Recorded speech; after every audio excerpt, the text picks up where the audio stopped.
ডকুমেন্টারিতে অনেক ভুল আছে। প্রথম ভুল আমি দেখেছি, সেখানে তো আবু সাইদের ছবিই নাই।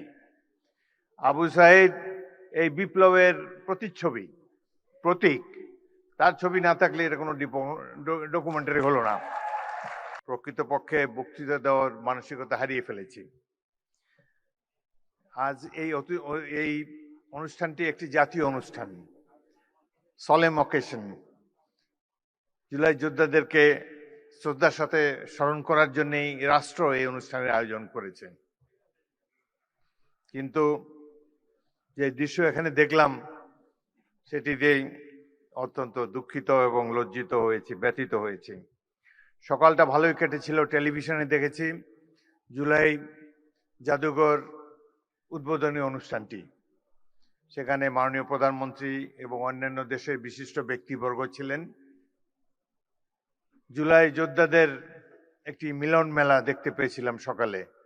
জাতীয় ঐক্য সহজেই প্রতিভাত হয়েছিল, কিন্তু বিকেলের এই অনুষ্ঠানটিতে যা দেখলাম এটি অভিপ্রেত ছিল না, একেবারেই অনভিপ্রেত। জাতীয় অনুষ্ঠানে আমরা তো জাতীয় ঐক্যের কোনো বহিঃপ্রকাশ দেখাতে পারলাম না। ভুল তো মানুষ করেই, নিশ্চয়ই এখানে ডকুমেন্টারিতে অনেক ভুল আছে। প্রথম ভুল আমি দেখেছি, সেখানে তো আবু সাইদের ছবিই নাই। আবু সাইদ এই বিপ্লবের প্রতিচ্ছবি, প্রতীক। তার ছবি না থাকলে এটা কোনো ডকুমেন্টারি হলো না। সেখানে আরো নাই দেশনেত্রী বেগম খালেদা জিয়ার ছবিও তো নাই।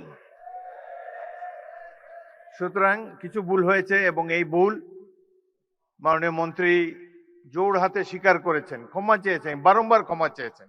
তারপর তো শান্ত হওয়া উচিত এই ধরনের একটা জাতীয় অনুষ্ঠানে। এটাকে পুষে সংসদের মতো একটা ওয়াকআউট, এটি বাঞ্ছনীয় নয়। আমি লক্ষ্য করেছি মাননীয় সংসদ সদস্য আক্তার, তিনি তার অনুসারীদেরকে প্রশমিত করার চেষ্টা করেছেন, কিন্তু বাংলাদেশের নেতাকে তো মানে না সহজে অনুসারীরা। প্রতি মুহূর্তেই তারা যে নেতার চেয়ে বড় এটা প্রমাণ দেওয়ার জন্য মুখিয়ে থাকে। সেই কারণেই এই ধরনের একটা অনুষ্ঠানের এই পরিণতি হলো। এখানে যারা বিদেশি বসা ছিল, আমি মনে মনে চিন্তা করছিলাম যে ইংরেজিতেই ভাষণ দেব, বিদেশিরা দেখুক 16 বছর আমরা কিভাবে কাটিয়েছি, কিন্তু তারা তো চলেই গিয়েছে। যাই হোক, জাতীয় অনুষ্ঠানে এই ধরনের বিশৃঙ্খলতা মোটেই কাম্য ছিল না। ভাই, আমরা তো জনগণের ভোট নিয়ে এখানে এসেছি, জনগণের নির্বাচিত প্রতিনিধি আমরা, হাওয়ার থেকে উড়ে এসে বসি নাই এখানে। সুতরাং এই সরকার নির্বাচিত একটি সরকার, এটুকু শ্রদ্ধা সম্মান প্রাপ্য। ভুল তো আমরা করি, আরো হয়তো সামনে আরো ভুল করব, সেই ভুল করলে তার জন্য মাসুলও দেব, কিন্তু সবাই মিলে ভুল সংশোধন করতে চাই। সকালে অনুষ্ঠানটা একটা চমৎকার একটা অনুষ্ঠান ছিল। প্রফেসর ইউনূস নিচে বসেছিলেন, তাকে মাননীয় প্রধানমন্ত্রী ডেকে এনে সম্মান দেখিয়ে তার পাশে বসিয়েছেন, স্টেজে উঠিয়েছেন। এটাই তো আমরা কামনা করি। সবাইকে আমরা সম্মান করতে চাই, কাউকে অপমান করার চেষ্টা চাই না। এখানে বক্তব্য দেওয়ার সময় কেউ বুয়া বুয়া বলে চিৎকার করে, রাষ্ট্রীয় অনুষ্ঠানে কি এগুলো মানায়? কবে আমরা শিখব? যাই হোক, অত্যন্ত দুঃখজনক।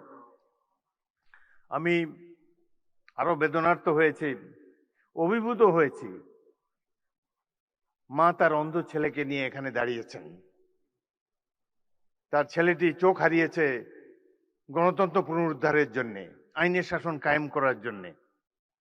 আজকে তারা আমাদের সামনে এসে দাঁড়িয়ে যদি মর্যাদাই না পান, তাদেরকে যদি আবারও ছোটখাটো চাওয়া পাওয়ার জন্য মন্ত্রীদের দ্বারে দ্বারে ঘুরতে হয়, সেটি জাতির জন্য লজ্জা। আমি আপনাদেরকে আশ্বস্ত করতে চাই, এখানে দুজন মন্ত্রী, নিচে জুনায়েদ সাকিব মাননীয় মন্ত্রী চমৎকার বক্তব্য দিয়েছেন। এই সরকার তো আপনাদের নির্বাচিত সরকার, আমরা ভুল করলে আমাদেরকে শুধরিয়ে দিবেন। আমরা তো আর আওয়ামী লীগ হতে পারবো না, হতেও চাই না। আওয়ামী লীগের দেখেন, তাদের কোনো অনুশোচনা নাই। এত অন্যায়, অবিচার, খুন, গুম, মানি লন্ডারিং, হত্যা, নির্যাতন, আয়নাঘর, এতে তারা কোনো লজ্জাবোধ করে না তো। আবার বলে যে ডিসেম্বর মাসে আসেন, দেশে এসে পদার্পণ করবেন। আমরা অপেক্ষা করে আছি, আসেন দেশে। দেশে আছেন, দেখা হবে ইনশাল্লাহ রাজপথে। 27 বছর বয়সে মুক্তিযুদ্ধ করেছি, এখন 82 বছর বয়সে আরেকটা করব বাংলাদেশের জন্য। বাংলাদেশের জনগণের শাসন গণতন্ত্র চিরস্থায়ী করে যাব আমরা। রক্ত দিয়েছি এই দেশের জন্য, যুদ্ধে আহত হয়েছিলাম 1971 সালে, এই ধরনের বাংলাদেশ দেখার জন্য নয়। ইনশাল্লাহ জুলাইয়ের যে ইতিহাস, গৌরবের ইতিহাস, পৃথিবীতে অনেক রাষ্ট্র আছে, তাদের এরকম নাগরিক নাই যে উদ্ধত সঙ্গিনের সামনে দুহাত তুলি আবু সাইদের মতো দাঁড়াতে পারবে। কোন জাতি এত সাহসী? আমরা সেই জাতি, তাদেরকে নিয়ে আমরা গর্ববোধ করি। আপনারা যারা এখানে এসেছেন, জুলাই যোদ্ধারা, মন খারাপ করবেন না। যারা জীবন দিয়ে গেছে 71 সালে, তারাও কিছু পায় নাই। আপনারাও যা প্রাপ্য হয়তো পাবেন না, কিন্তু এই সরকারের কাছ থেকে নিশ্চয়ই সম্মান আপনারা পাবেন। আমরা সেই সম্মান আপনাদেরকে দেব।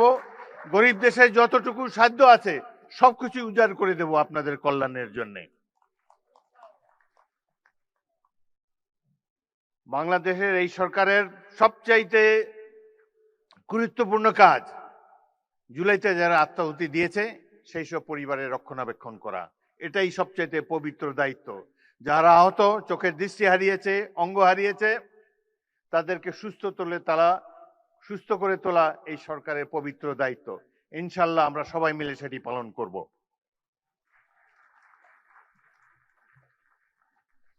জুলাই গণঅভ্যুত্থান আমাদেরকে রাষ্ট্র পুনর্গঠনের সুযোগ এনে দিয়েছে।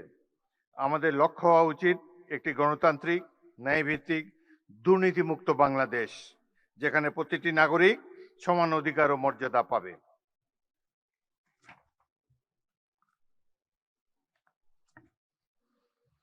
আজ আমরা একটি নূতন যাত্রার সূচনা পর্বে দাঁড়িয়ে আছি। এই যাত্রাপথ সহজ নয়, মতের ভিন্নতা থাকবে, কিন্তু জাতীয় স্বার্থ, গণতান্ত্রিক মূল্যবোধ এবং দেশের স্বাধীনতা সার্বভৌমত্বের প্রশ্নে আমাদের ঐক্য, সংযম ও প্রজ্ঞার পরিচয় দিতে হবে। আমাদের সজাগ থাকতে হবে যাতে কোনো বিভাজন, কোনো বিদ্বেষ বা কোনো সংকীর্ণ স্বার্থ যেন আমাদের জাতীয় অগ্রযাত্রাকে ব্যাহত করতে না পারে। আজকে এই দৃশ্যটি একেবারেই অনভিপ্রেত ছিল। ভুল ত্রুটি তো হবেই মানুষের, সেটি আমরা সবাই মিলে শুধরে নেব। কোনো কিছুই তো পারফেক্ট না, মানুষ তো ভুল করতেই পারে। কিন্তু এইভাবে যে বিদেশি অতিথিদের সামনে যে নাস্তানাবুদ হলাম, এটি আমাকে খুবই ব্যথিত করেছে। এবং এই ঘটনায় সবচাইতে খুশি হবে যিনি পাশের দেশে বসে আছেন, তার জন্য অত্যন্ত আনন্দের একটি দিন। যাই হোক, আমরা এটার থেকে ভবিষ্যতেও শিক্ষা নেব। আমি ধন্যবাদ জানাই সরকার সমর্থক যারা এখানে বসে আছেন, আপনারা যারা ধৈর্য ধরে রেখেছেন, কোনো পাল্টা কথাবার্তা বলেন নাই, সেই জন্য আপনাদেরকে ধন্যবাদ জানাই। আসুন মহান জুলাই গণ অভ্যুত্থানের চেতনাকে হৃদয়ে ধারণ করে ঐক্য, দেশপ্রেম, সততা ও পারস্পরিক শ্রদ্ধার শক্তিতে আমরা এগিয়ে যাই।